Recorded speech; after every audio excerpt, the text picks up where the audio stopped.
Assalamualaikum, selamat siang semuanya.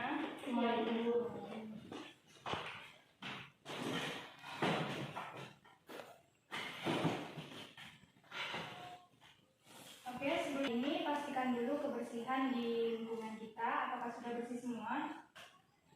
Sudah? Sudah, Bu. Oke. Ketua kelas siapa? Tolong siapkan. Mungkin Mbak Ana. Baiklah, kepada teman-teman sebelum kita memulai pelajaran, alangkah baiknya kita berdoa menurut kepercayaannya masing-masing. Berdoa mulai. Berdoa selesai. Beri salam kepada Ibu Guru. Assalamualaikum warahmatullahi wabarakatuh. Waalaikumsalam warahmatullahi wabarakatuh. Gimana semuanya? Sudah siap untuk belajar hari ini? Siap, Bu. Siap ya. Oke, sebelum kita masuk, Ibu akan ambil dulu daftar hadirnya. Siapa yang tidak masuk hari ini? Masuk semua, Bu. Masuk semua ya. Ibu panggil satu-satu. Lisa Misama, hadir. Dewi, hadir. Maul, hadir. Oke, hadir semua ya. Oke, semuanya perhatikan. Sebelum kita melanjutkan materi hari ini, ada yang masih ingat materi minggu lalu? Saya, Bu. Ya, Lisa, silakan. Kemarin kita membahas tentang puisi. Dan menurut saya, pengertian dari puisi itu merupakan ragam sastra yang terikat oleh unsur-unsurnya seperti irama, mantra, rima, baris, dan bait. Serta puisi juga dapat dikatakan sebagai ungkapan emosi, informasi ide, irama, nada, susunan kata, panca indera, dan juga perasaan. Benar, yang lain ada yang ingin menambahkan? Cukup? Ya, jadi minggu lalu kita sudah belajar tentang puisi, di mana benar tadi yang disampaikan oleh Lisa. Puisi itu salah satu karya sastra, di mana dia mengungkapkan suatu perasaan seseorang dengan terikat antara bait dan baris, rima, irama, dan juga rime. Masih paham ya materi minggu lalu ya? Nah, sekarang kita akan mempelajari tentang fabel. Ada yang tahu fabel? Belum ya? Nah, jadi di sini kita akan membahas tentang fabel. Fabel di sini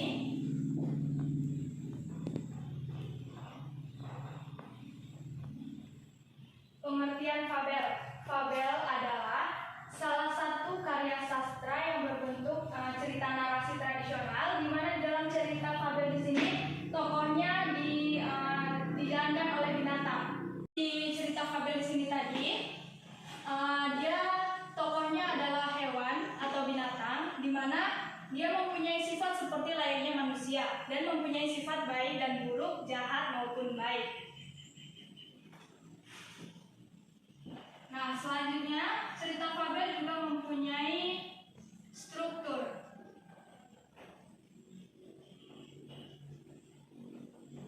Struktur cerita fabel ada 4. Orientasi,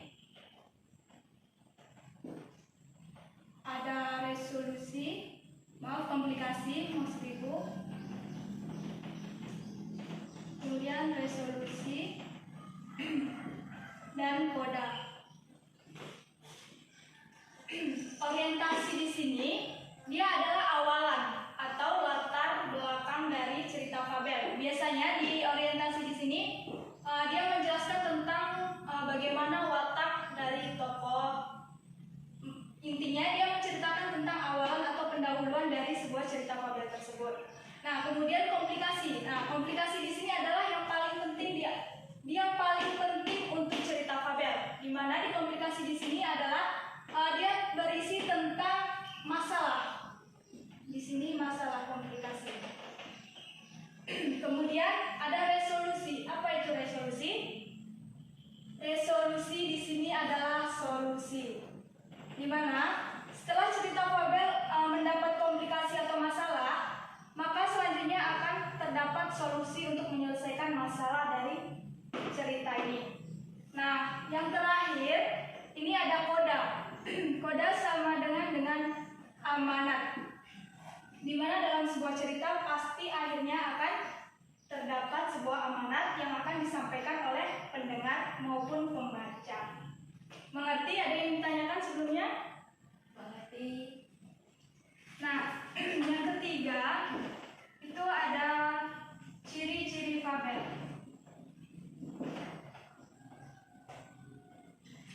Ciri-ciri fabel di sini yang pertama adanya penggunaan kata si dan sam. Kata sandang ya, kata sandang si dan sam. Kalian pernah mendengarkan cerita fabel atau membaca sebuah cerita, pasti kalian menemukan misalnya si kancil. Si kancil yang cerdik itu pasti pernah ya. Pernah. Si kancil yang cerdik itu, nah kata si ini yang disebut dengan kata sandang. Biasanya dia menggunakan huruf kecil setelah kata yang mengikutinya. Misalnya si kancil. Nah, yang kedua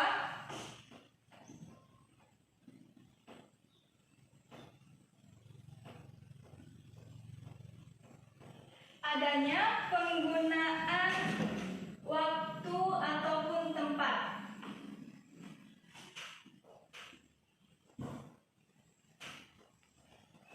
Adanya keterangan waktu dan tempat.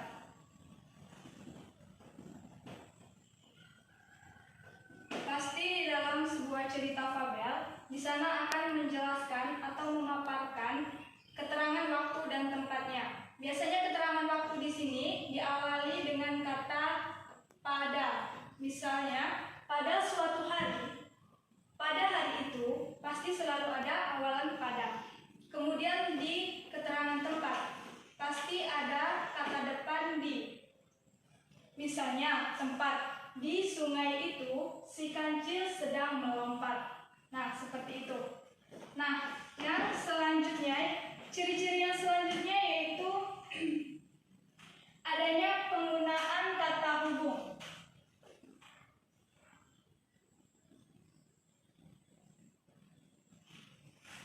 Adanya penggunaan kata hubung seperti akhirnya. Misalnya dalam sebuah cerita fabel pasti ada menggunakan kata hubung. Misalnya, akhirnya si kancil itu pun terjatuh di sungai sehingga ia dimakan oleh buaya. Tapi pada kenyataannya tidak ya, si kancil itu cerdik. Nah, yang selanjutnya ini ada unsur intrinsik fabel.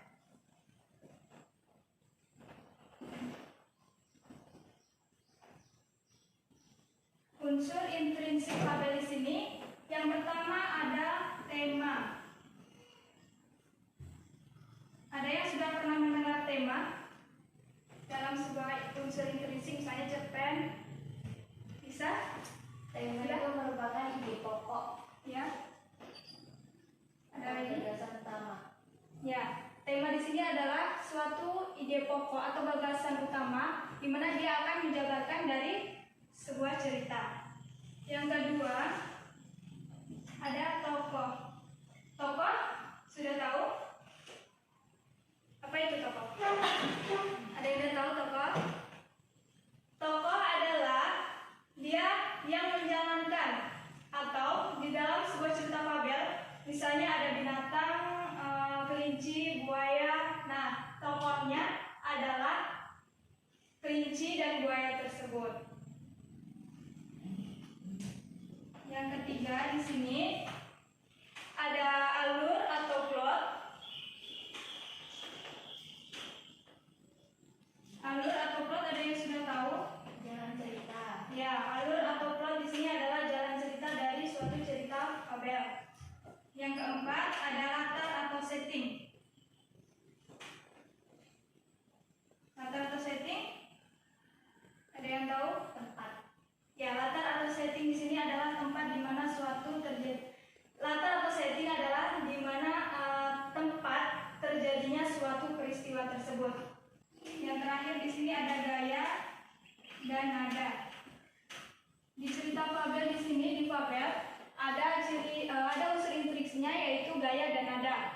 Ada yang tahu gaya dan nada itu apa?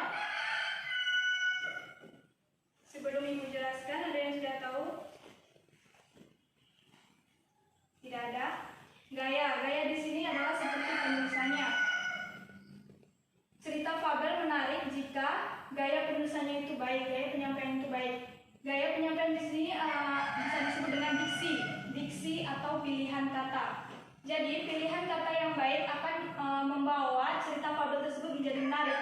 Kemudian nada di sini adalah penyampaiannya, gaya bicaranya untuk menyampaikan cerita fabel tersebut. Jika nadanya bagus, sesuai dengan alur ceritanya, maka itu akan menarik sekali untuk kita dengar. Oke, sampai di sini ada yang ingin ditanyakan? Ada yang belum paham atau gimana? Atau ada yang perlu kita ulangi lagi? Sudah paham? Kalau sudah paham, selanjutnya akan Ibu berikan salah satu contoh video teks fabel. Nanti kalian identifikasi dari video tersebut. Misalnya dalam video tersebut temanya apa, tokohnya siapa saja, latarnya di mana, kemudian amanatnya apa. Amanat itu termasuk ke dalam struktur ya. Jadi nanti kalian identifikasi dari video tersebut informasi-informasi yang penting. Sudah siap semuanya? Sudah dulu. Oke. Karena infokus kita rusak, jadi kita menggunakan laptop dan juga speaker. Ketua kelas siapa? Tolong ambilkan ini ya, speakernya ada di meja Ibu. Baik, Bu.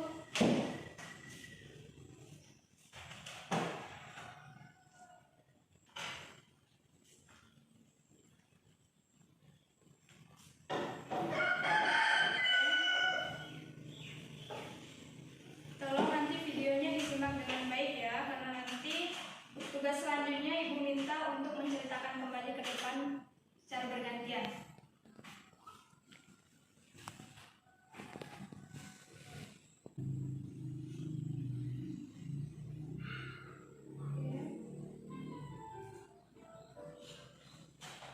Pada zaman dahulu, saat musim panas penuh dengan bunga yang mekar, hewan hidup di hutan. Burung dan serangga paling menikmati musim ini. Dan tentu saja, tak kesulitan mencari makanan. Itu hari biasa bagi belalang pemalas. Dia memakan akar tanaman herbal yang dia ambil sambil memainkan biola dan bernyanyi. Oh, sungguh hari yang indah. La la la, ku akan bermain dan bernyanyi dengan biolaku. Dan aku tak tahu lagi kata-kata lagunya. Tapi tak masalah. Setelah selesai menyanyi sekuatnya, dia mendengar suara berisik dan mencoba mendengarkan. Agar mengerti asal dan suara siapa itu, dia segera melompat tinggi ke cabang pohon. Dan di sana dia melihat jejak semut di kejauhan. Mereka berbaris seperti tentara. Dengan susah payah, para semut membawa biji-bijian dan buah kering yang jatuh dari pohon. Belalang melompat ke tanah dan kebingungan sambil melihat barisan semut itu menghilang. Aku tak pernah melihat semut ini. Mereka selalu bekerja. Tepat saat itu, dia melihat seekor semut mendatanginya. Semut itu mencoba membawa biji yang lebih besar dari badannya.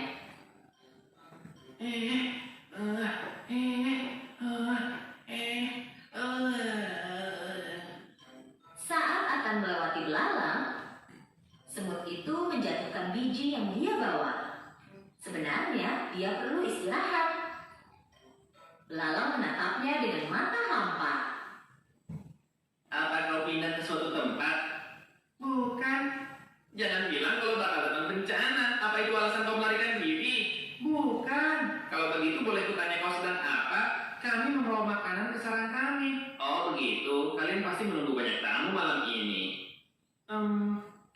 menyimpan makanan untuk musim dingin. Kau menyimpan makanan untuk musim dingin? Untuk apa? Dan selain itu, kenapa buru-buru? Musim dingin masih lama. Bersenang-senanglah, nikmati saja musim panas ini. Jika begitu, apa saranmu untuk menghadapi musim dingin? Aku yakin kita akan bisa mencari cara bersenang-senang, jangan khawatir. Kau hanya memikirkan kesenangan saja, nanti kami makan apa? Aku akan pikirkan saat musim dingin kita nanti. Sekarang musim panas dan ada banyak yang bisa dimakan. Semut itu sudah muak mendengar omong kosong belalang dan mencoba menggendong biji yang dibawanya. Aku harus mengejar teman-temanku. Apa kau mau bantu taruhkan biji ini di punggungku? Penyanyi dan seniman sepertiku tidak boleh membawa beban berat. Setelah mendengar jawaban belalang, semut menatap belalang dengan heran dan terus mencoba menggendong biji itu. Kurasa aku bisa membantumu sedikit. Belalang mengangkat biji yang besar itu dari tanah dan menaruhnya di punggung semut. Semut berterima kasih dan melanjutkan perjalanannya. Sungguh usaha yang sia-sia. Belalang melanjutkan berbaring di bawah pohon. Setelah makan sesuatu, dia melanjutkan bermain biola. Oh, sungguh hari yang indah. La la la. Aku akan bermain dan bernyanyi dengan biolaku dan aku tak tahu lagi kata-katanya. La la la. Saat itu seekor tupai mengeluarkan kepalanya dari pohon. Cukup, tolong hentikan. Pergi dan bernyanyilah di tempat lain. Aku mau istirahat di sini. Saat itu juga belalang berhenti bernyanyi. Dia melirik tupai, mengambil biolanya, dan pergi. Mereka tidak tahu cara menghargai seniman di hutan ini. Musim panas berlanjut, dan para semut terus membawa makanan ke sarang mereka. Sementara itu, belalang terus makan, berjalan-jalan, bermain biola, dan bernyanyi. Akhirnya musim dingin tiba. Suatu pagi, saat semut bangun, mereka melihat keluar sarang dan melihat semuanya tertutupi salju. Semua semut kecil mengkhawatirkan hewan lain yang kedinginan, membeku, dan lapar. Karena tutup salju, belalang belum makan apapun selama berhari-hari. Dia menggigil, tenaganya hilang, dan tidak bisa bermain biola atau bernyanyi. Dengan susah payah, dia mencoba berjalan di atas salju. Tiba-tiba dia berpikir tentang hari-hari musim panas. Hari-hari itu sangat menyenangkan. Di mana-mana ada makanan, perutku kenyang, aku selalu bahagia. Saat itu dia mengingat semut. Dia membawa makanan ke sarangnya sepanjang musim panas. Kemudian dia menyadari kalau dia tidak suka ide ini. Dia mengejek semut selama musim panas. Dia bertanya-tanya apa semut mau membantunya, dan sekarang cuaca terlalu dingin bagi belalang untuk berjalan. Ini bukan saatnya jaga gengsi. Aku harus menemukan sarang semut dan minta bantuannya. Dia berjalan lurus ke sarang semut. Dia berdiri di depan pintu dan berteriak. Apa ada orang di sana? Tolong bantu aku. Siapa itu? Dari dalam sarang dia mendengar keributan. Belalang menjawab dengan sisa tenaganya. Temanku semut, ini aku belalang. Tolong biarkan aku masuk. Setelah mendengar keributan itu, ratu semut mendekati semut kecil. Ada apa? Siapa yang butuh bantuan? Hanya belalang pemalas yang duduk bernyanyi sepanjang hari, ratuku. Kupikir dia lapar dan minta bantuan. Siapapun yang mendatangi pintu kita dan meminta bantuan tidak boleh kita tolak. Ratu dan semua semut lain mendekati pintu depan sarang dan membukanya. Belalang terbaring di salju karena sudah sangat lemah. Para semut segera menangkap belalang dan membawanya ke dalam sarang. Belalang sehat kembali berkat kehangatan sarang semut. Mereka memberinya air dan makanan. Sekarang dia merasa jauh lebih baik. Belalang berterima kasih kepada ratu dan berjalan ke arah semut kecil. Aku sangat tidak adil kepadamu. Saat kau bekerja sepanjang musim panas, aku duduk dan hanya bernyanyi. Dan sebenarnya kau memperingatkanku, tapi aku tidak menganggap serius. Aku menyesalinya. Ini harusnya jadi pelajaran besar untukmu. Kami juga ingin bersenang-senang sepanjang musim panas, tapi kami harus memikirkan masa depan juga. Jika kami tidak mengumpulkan makanan selama musim panas, kami mungkin ada di posisimu sekarang. Belalang tinggal di sarang semut selama beberapa waktu. Dia kini jauh lebih baik dan lebih sehat. Kalian menyelamatkanku dan aku tak akan melupakannya. Dan aku tak akan bermalas-malasan lagi sekarang. Bisa aku minta tolong? Tentu, katakan saja apa yang kau inginkan.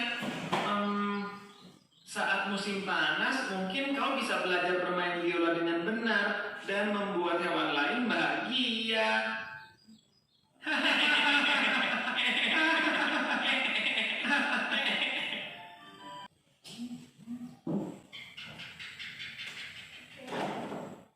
Gimana ceritanya? Bagus? Bagus, Bu. Bagus. Ada mencatat apa informasi penting dari cerita fabel tadi? Apa aja unsurnya?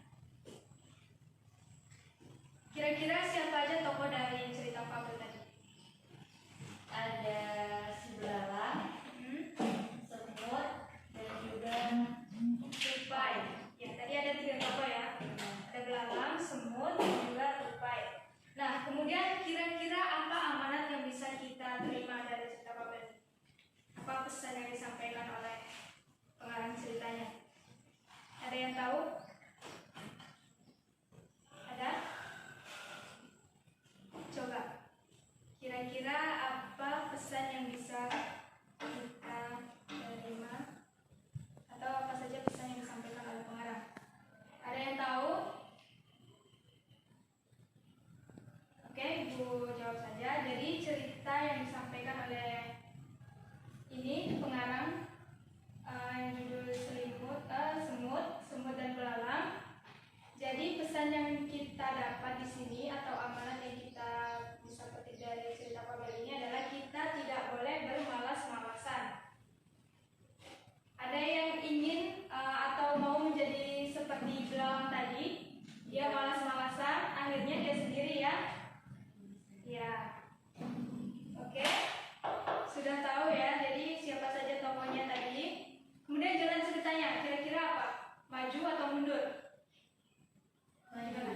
Maju. Oke, maju. Nah, selanjutnya Ibu minta satu persatu untuk menceritakan kembali ke depan ya, gimana ceritanya. Oke, sudah siap? Sudah siap ya? Oke, selanjutnya Dewi dulu atau Dewi dulu dari depan ya. Oke, silakan Dewi ceritakan secara singkat saja. Secara singkat. Tidak usah panjang lebar, singkat saja menurut bahasa sendiri.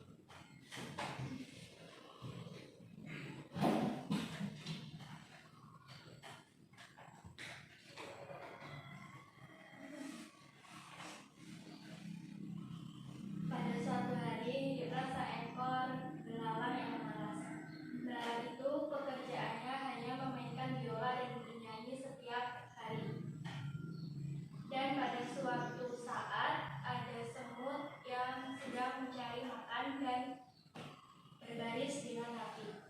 Dan pada saat itu belalang naik ke atas pohon untuk melihat ada seekor semut yang berjalan dan mengangkat makanan yang lebih besar daripada ukuran tubuhnya sendiri. Dan saat itu belalang pun bertanya, "Kenapa engkau mengangkat makanan sebanyak ini?" Pun menjawab, "Ini makanan untuk cadangan pada musim dingin esok." Dan si belalang pun menjawab kembali, Kenapa engkau mencadangkan makanan ini?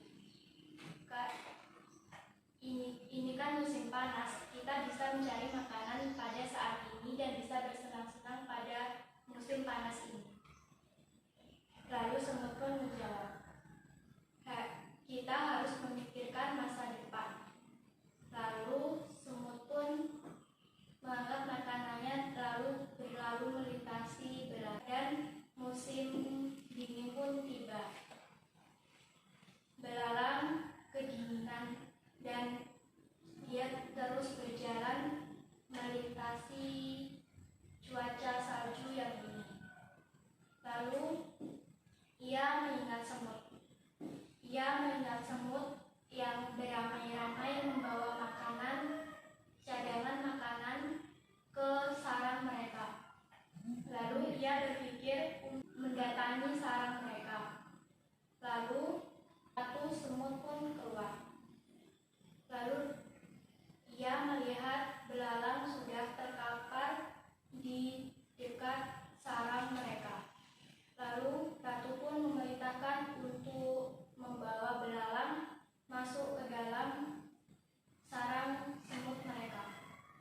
sadar dan merasa lebih baik karena kehangatan di dalam sarang semut mereka. Lalu si belalang pun diberi makanan oleh si semut, diberi makanan dan minuman. Setelah itu belalang pun sadar dan menyesali perbuatannya karena sepanjang musim panas ia bermalas-malasan dan tidak memikirkan masa yang akan datang. Lalu si semut pun berkata, sebaiknya kita pikirkan masa yang akan datang sebelum kita terlambat untuk menyadarinya atau menerima akibatnya. Sekian, terima kasih. Bagus, terima kasih. Terakhir, maaf.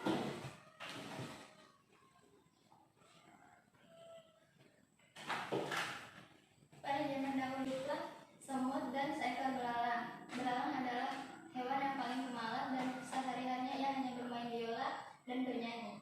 Suatu hari dia menemukan segerombol semut sedang membawa makanan. Ia pun menaiki pohon. Ia pun menaiki pohon dan melihat segerombolan semut sedang mengangkut makanan. Kemudian dia pun turun dan menanyakan kepada semut yang terakhir dan membawa makanan paling besar dari ukuran tubuhnya. Kemudian dia bertanya kepada semut, mengapa engkau membawa makanan sebesar ini? Kemudian semut pun menjawab, untuk cadangan makanan ketika musim dingin tiba. Kemudian tibalah waktu musim salju datang. Kemudian belalang pun kelaparan, tidak mempunyai cadangan makanan. Kemudian ia pun pergi ke sarang semut untuk meminta bantuan. Yang tidak membukakan pintu sarangnya. Kemudian ratu semut pun bertanya, siapakah yang minta tolong di luar? Kemudian semut pun menjawab, itu adalah belalang pemalas yang sehari-harinya hanya bermain biola dan bernyanyi. Kemudian ratu semut pun menjawab untuk menolong siapa saja yang datang untuk meminta tolong. Kemudian mereka pun membuka pintu dan belalang pun dipersilahkan masuk ke sarangnya. Mulai membaik dengan kehangatan yang diberikan oleh semut di sarangnya. Dan setelah membaik ia pun pergi